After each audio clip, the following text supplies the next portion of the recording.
Give God the credit for everything you do. See Him alone as the doer. This is a very central aspect of yoga, seeing God as the doer. But it's not an easy concept to feel and to understand. But it's important that we work with it. Think of it as a good place to start in thinking about it is to think of yourself as a channel for God. That everything you do is His will. Try to feel His will and do what's right. Years ago, I had a friend who said to me, when I drive the car, I just think of myself as creating space for other people. I just let them go. And this really impressed me because at the time I was a very intense driver. I was just aggressive. And I thought, oh, I can do that too. I can, instead of getting out and getting what's mine and having the right of way and being right, I can be gracious and I can let other people go. I can be calm when I'm driving. So that was a big revelation for me. And this idea of being a channel for God and just trying to love and respect and give energy to everybody you meet, whether it's in that long line at the grocery store or whether it's whatever, that angry person at work, whatever it is, try to just be a channel for that love and blessing. And that's a good way to start to feel that God is the doer.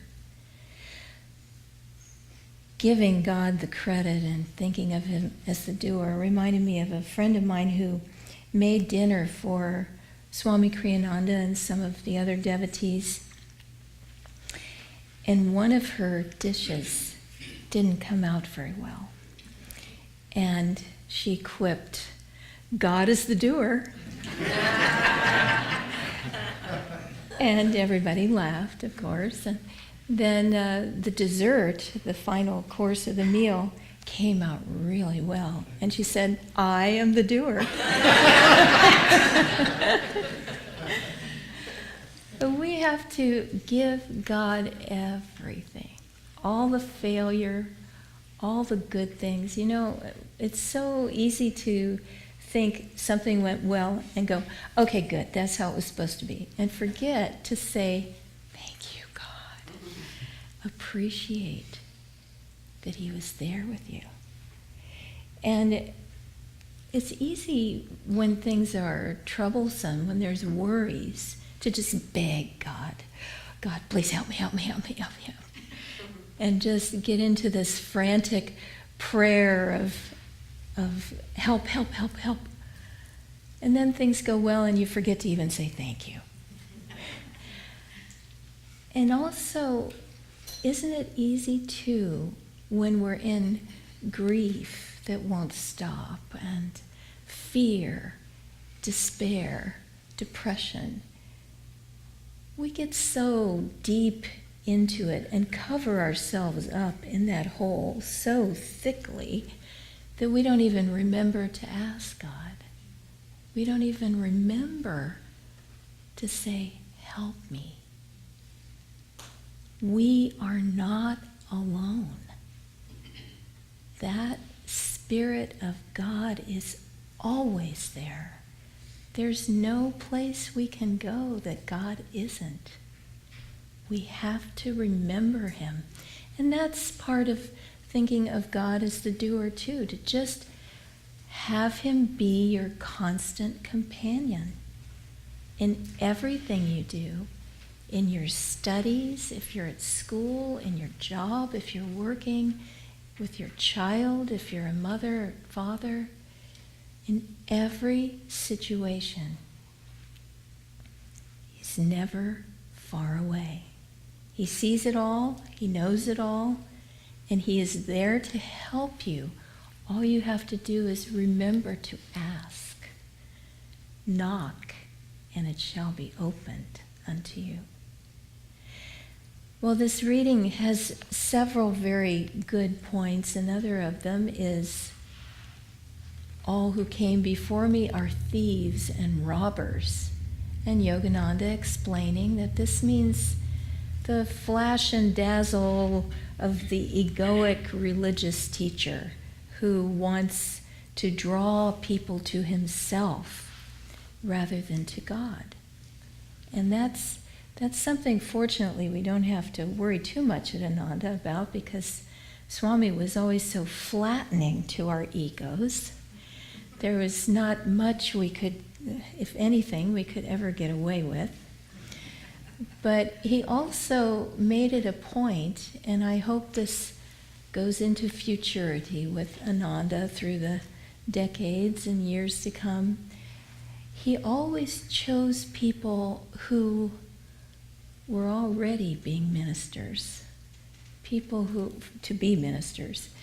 He always chose people who were serving, who did care about people, who weren't trying to put themselves on a pedestal.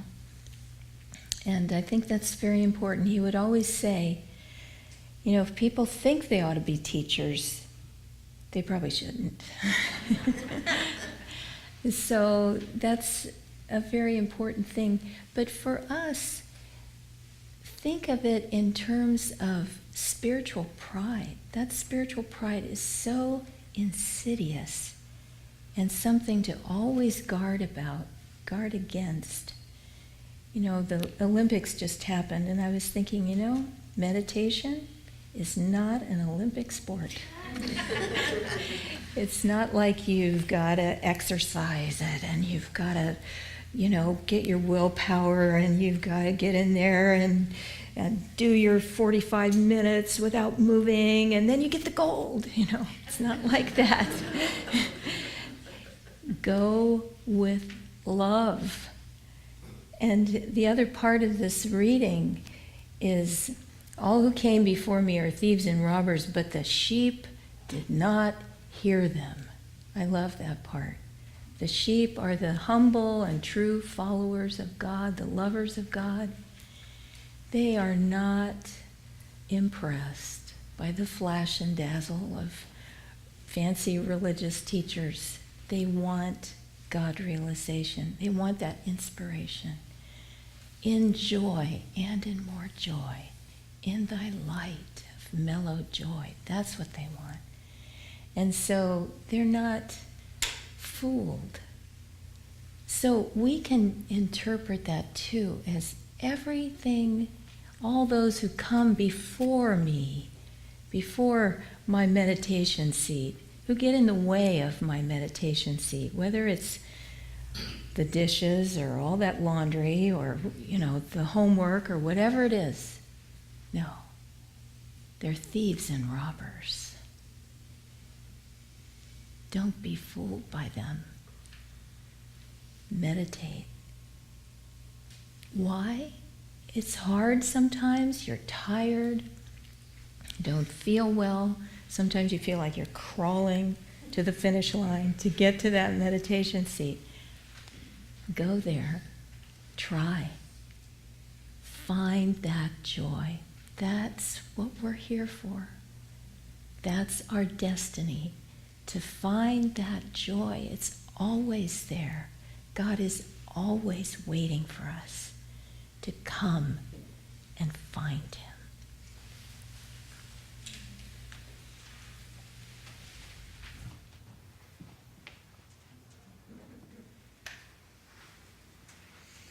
There's a story that I read recently that touches on one aspect of this topic of ego, and it's a true story, and so the names have been changed to protect those involved, and I think you'll see why. There were two brothers who were grown and lived together in a house, and so their names were, you know, Fred and George, or Pat and Mike, or whatever you want to say. They were described as having the combined intelligence of a houseplant. And which is perhaps doing the houseplant a disservice, I don't know, based on what we find out later. But they liked to occasionally play with guns. And so, occasionally they would have a little too much to drink, and they would decide to shoot the guns out the windows at no one in particular, at nothing in particular. Which, the neighbors kind of put up with this, but they weren't real thrilled about it, as you might imagine. But one fine day it got a little out of control, and so the police were called, and the police came and were assessing this situation. Now, they knew these two guys. They knew that they really meant no harm. They were just a little out of control. But they still had to do something about it, so they negotiated for a while. The guys, all right, okay, they gave up their guns, they came out, it all got put away. There really wasn't anything significant they could charge the guys with, because there was no actual damage, nobody reported any damage, nothing was harmed. So they couldn't really do much. And it happened again, except the next time it happened, there were people in the house with them. Well, now it got a little more complicated. The police got called. They surrounded the house. Now they didn't know if the people were in danger inside. They really didn't think there was an issue because it was just these two guys. But still, they sort of felt like they had to do something more to deal with the situation. So what they did is they got the power company to turn the power off to the house. It was at nighttime. So the house went dark. And very shortly thereafter, the guys came out, it was like, hey, what? You turned off our power. I mean, come on, we were just having fun. I mean, it was like, geez.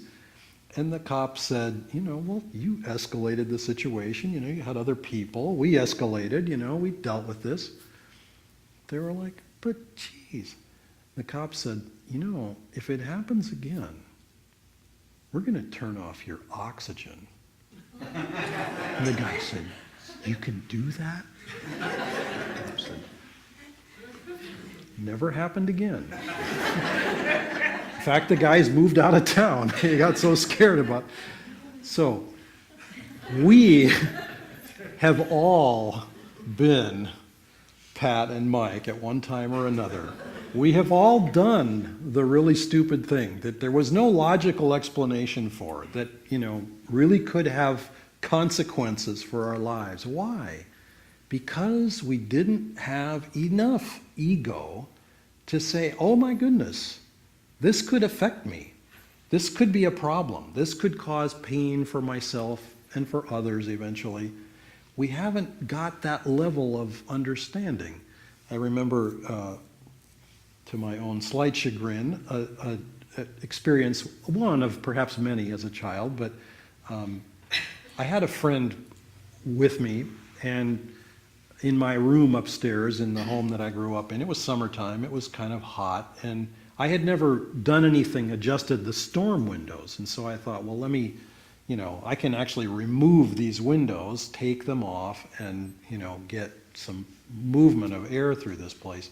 So I did that, which required sort of reaching through and outside this single hung window, double hung window actually, and getting the glass inside. Well, for some reason, I thought, what if I sort of held this thing outside? I wasn't going to actually throw it, but I just sort of wanted to kind of wave it around outside a little bit. And so I was doing that, and I was sort of moving it forward, and I felt this resistance. It was like there was a magnetic, something was holding it back. It was like magnetism. I thought, this is really weird. And then I turned around, and my buddy was holding the window. He said, "What are you doing?" It's like, don't be stupid. Why are you gonna, in other words, no good result was going to come from what I was about to do, even though I wasn't planning to do anything. And, that's one of the functions of the ego. The ego steps in and says, that's just really a bad idea. don't go there. Pain, like the sign on the highway, do not enter. It's like you go that way, you're going against the traffic, bad results. Not a good plan. But we have to learn to get to that place where we see, oh, there are consequences, and those consequences affect me personally.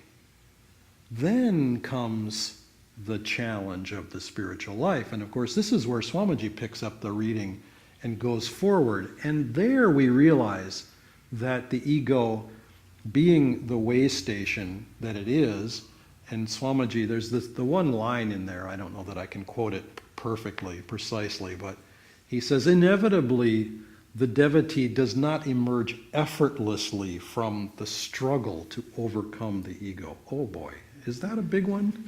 Inevitably, this is not an effortless process to get rid of the ego or to transcend the ego, because we don't get rid of the ego. We actually offer it. It offers itself. It's a fascinating thing to think. In the Bhagavad Gita, in the Mahabharata, of which the Bhagavad Gita is a small part, this big drama is playing out. This huge battle is being waged. It's like the whole story is culminating in this enormous battle. And Bhishma, the great grandfather of the clans, the patriarch of this war, in a sense, is fighting on the wrong side. And he cannot be killed. He has this boon that he's been given since his youth, when he took a vow that he would never marry. Interesting, the ego does not marry, it is one. It is one. He said, I will be one. He took this vow as a way of alleviating a family in a royal situation where there was no lineage to follow. So he said, no, I won't marry. The line can pass through this other way. That's perfectly fine with me. And he took that vow. Well, that's the ego. He represents the ego. And so the boon that came from heaven is you cannot be killed. No one can kill you. Now we take that ourselves and we say, aha, okay, the body may die. People may put us down. We may be insulted. We may be lifted up. People may, give us all this adulation and praise. Doesn't matter. The reality of yourself can never be destroyed. And in the epic drama, Bhishma doesn't get killed, he gets immobilized. He gets shot with so many arrows that he can't move. He is literally resting on a bed of arrows. He's just like surrounded by arrows. And he gets stuck there. He sort of stays there for a while. While he's on this bed of arrows, waiting for the appropriate time when he can offer himself willingly to die, he gives a long discourse to the Pandavas, who have now won the war, on how to rule the kingdom. What is that? He has the wisdom. The ego is right at this juncture of the soul and the identity. It's like the passageway in between the two. Below the ego, we're stuck in body consciousness.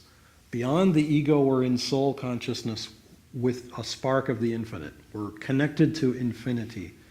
And so, as that ego that's about to offer itself into the infinite, he is discussing, this is how you rule the kingdom of your life. And it's a fascinating discussion of what are the duties of the king, the ruler. What do we have to do to rule our own consciousness? How do we have to deal with all the different levels of our own reality? And it's a fascinating, it's a whole class could be given on it. I won't go into it here. But we can ask ourselves the question, because this is central to the ego. The ego wants to claim real estate. The ego wants to claim consciousness or the sense of identity. How big is your home? And I do not mean square feet and number of bedrooms. How big is the home of your consciousness? How big is your family? Is your family, husband, wife, children, cousins, grandparents, how far does it extend? Who are your own? Because when the ego is transcended, we lose that narrowness of the sense of, well, it's only these people. I sort of like these people. They treat me nicely. They believe the way I do. They do the things I like to do, et cetera, et cetera. We learn to expand that, to go beyond that. And it's a natural process. It's a gradual process. As Nirmala pointed out, meditation very much helps because it helps us dissolve that sense, that those walls that have been so carefully built by our individual thoughts and energies and attitudes, they gradually dissolve, or that sense of identity keeps expanding. I was thinking of people like to have a larger house. So somebody signs the huge contract in sports or in a movie or whatever, and what do? One of the first things they do is they buy or they build this huge house. Sometimes they're 50,000 square feet, 100,000 square, acres inside your house. You think, God, who cleans all that? Who pays for all that? It's just like it, but what does it do? You think, look at this universe. Look at how, just the other day I read, there's a Milky Way, they call it a dark Milky Way. There's like a sister Milky Way galaxy, gazillions of light years away. Why is it different from this Milky Way? Because it has 1/100th the number of planets in it, and nobody can figure out what holds it together. So it's this mystery out there. You think, how big is this universe? What if your house was, on one of the moons of Jupiter or Saturn? You could build the thing as big as the planet. And who would care? But the ego wants to say, well, but it's mine, and it's bigger than the neighbors, and it's nicer than the other neighborhood over that way. There's always this relativity. There's always this comparison of, oh, but my car is nicer. Oh, but my clothes, or my this, or my that, the other thing. Sooner or later, all of that goes away, not because somebody wrenched it out of our white-knuckled fingers, but because we just are tired of being limited. We don't want to be limited by any of those things that we have so carefully built up over the years. That process is natural and gradual, but it is so joyful to be free of all of that. So let us, in our lives, find the boundary line, but then expand it, or break it down, or tear it down. Whatever inspires you. You don't need to worry about where are your neighbor's boundaries, your husband's boundaries, your wife's boundaries, whatever. Don't go there. But your own, find your own in meditation, and just say, it's time to widen it out. It's time to broaden it out, deepen it. And as Nirmala was pointing out, take that time in meditation and go ahead and fight that fight when the thieves and robbers come and try to take you from the chance to have inner peace. You don't have to meditate all day long. 5 minutes is better than no minutes. An hour is better than 45 minutes. If you can do it with joy and that sense of self-offering, that's really the key. Find that joy and have that peace and joy in every single day. Don't let a day go by. This is something Yogananda was very strong about. He said, if your morning gets away from you, at least have God in the nighttime. At least in the night, you can have your own time, your own space. All family responsibilities are all over with.